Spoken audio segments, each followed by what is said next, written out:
Assalamualaikum warahmatullahi wabarakatuh.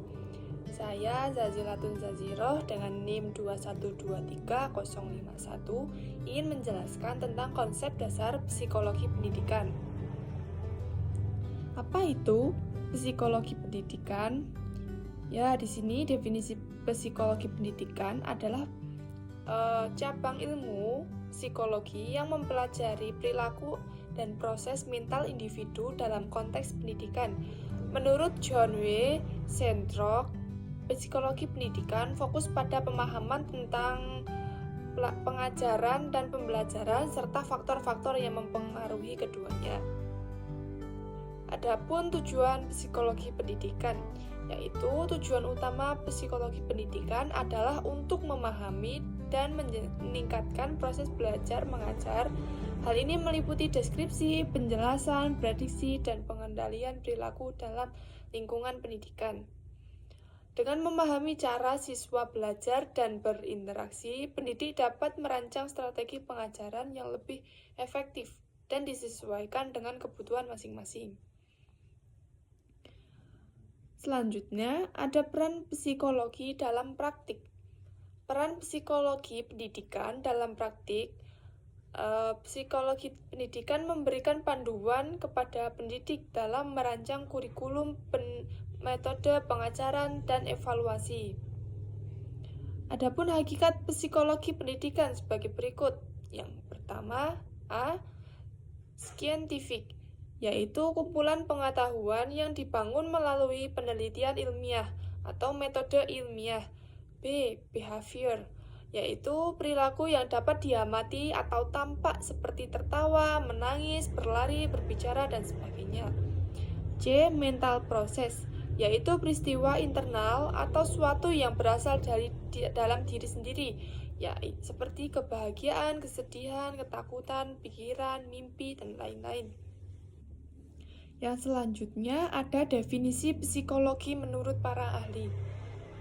Lester D. Crow dan Alice Crow menyebutkan psikologi pendidikan sebagai ilmu praktis yang membantu memahami proses belajar berdasarkan prinsip dan fakta ilmiah tentang perilaku manusia.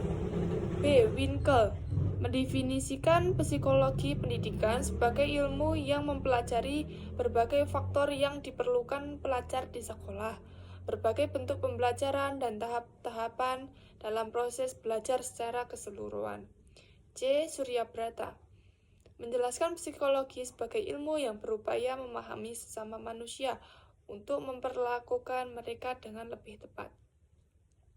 Adapun ruang lingkup kajian psikologi pendidikan ini mencakup berbagai aspek, yaitu yang pertama A.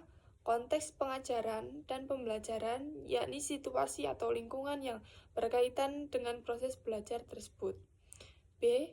Proses pengajaran dan pembelajaran, yaitu langkah-langkah yang dilalui dalam kegiatan belajar dan mengajar. C.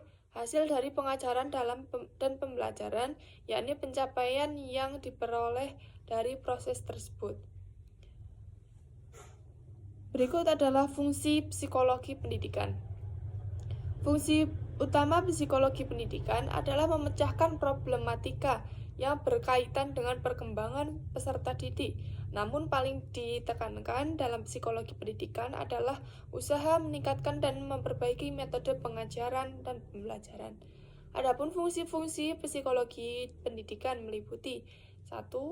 Meningkatkan dan memperbaiki efektivitas pengajaran.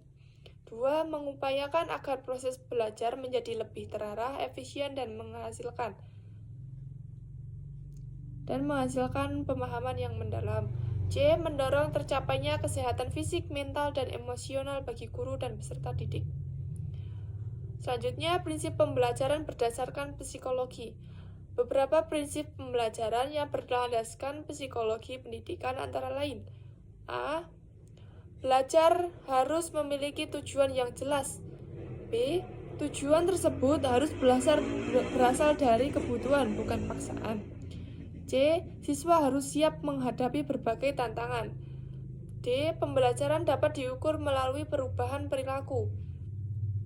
Pemahaman mendalam terhadap materi yang sangat diperlukan dalam proses belajar. Siswa seringkali membutuhkan bimbingan. G. Ujian perlu dilakukan, namun harus diiringi dengan pemahaman yang memadai. Peran psikologi pendidikan terhadap sistem penilaian. Psikologi juga memberikan kontribusi penting dalam sistem penilaian pendidikan.